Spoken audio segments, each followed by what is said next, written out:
नमस्कार मित्रांनो, मी active education YouTube चॅनलमध्ये आपले स्वागत करत आहे. आपणासाठी एक महत्त्वपूर्ण दिलासादायक बातमीचे स्पष्टीकरण करत आहे. तर चला आपला जास्त वेळ वाया न जाता प्रमुख ब्रेकिंग न्यूजचे स्पष्टीकरण करूया.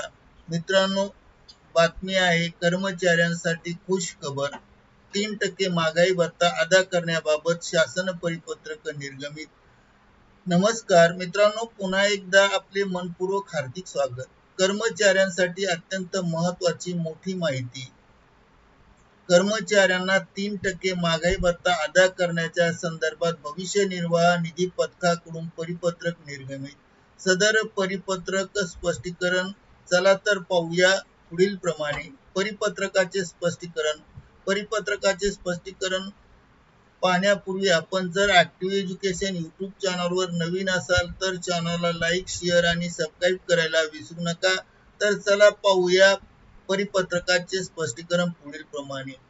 3% महागाई भत्ता थकबाकी अदा करणे संदर्भात भविष्य निर्वाह निधी पथक मार्फत दिनांक 20 मे 2026 रोजी महत्त्वपूर्ण परिपत्रक निर्गमित करण्यात आलेले आहे. सदर परिपत्रकानुसार नमूद करण्यात आले आहे की माहे मे 2026च्या नियमित वेतन देयकामध्ये माहे नोव्हेंबर 2025 ते जानेवारी 2025 या कालातील वाढीव 3% महागाई भत्त्याची रक्कम समाविष्ट करून माहे मे 2000 चे नियमित वेतन देयक दिनांक 26 मे 2026 पर्यंत ऑनलाईन फॉर्म करून महागाई भत्ता फरक तक्ता हार्ड कॉपी सादर करण्यात यावे असे निदर्शनात आले आहेत आणि कॉपी सादर करण्यात यावे असे निर्देश देण्यात आले आहेत. परिपत्रकाप्रमाणे विभाग प्रमुखाने योग्य कार्यवाही न केल्यामुळे स्मरणार्थ हे पत्र निर्गमित केले आहे.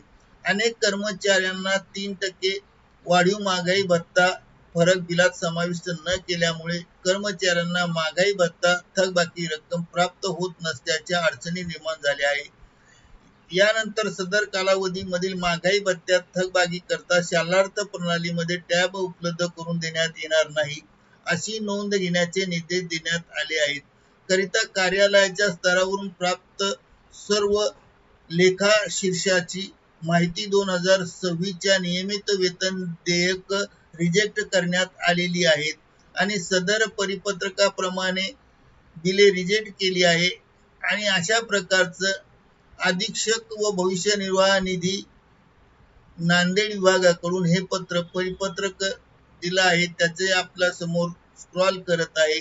या परिपत्रकाप्रमाणे कार्यवाही न केल्यामुळे कर्मचाऱ्यांना थकीत महागाई भत्ता 3% प्राप्त न झाल्यामुळे किंवा न होत असल्यामुळे आपण आपल्या ऍक्टिव्ह एज्युकेशन यूट्यूब चॅनल मार्फत हा व्हिडिओ व्हायरल केला आहे.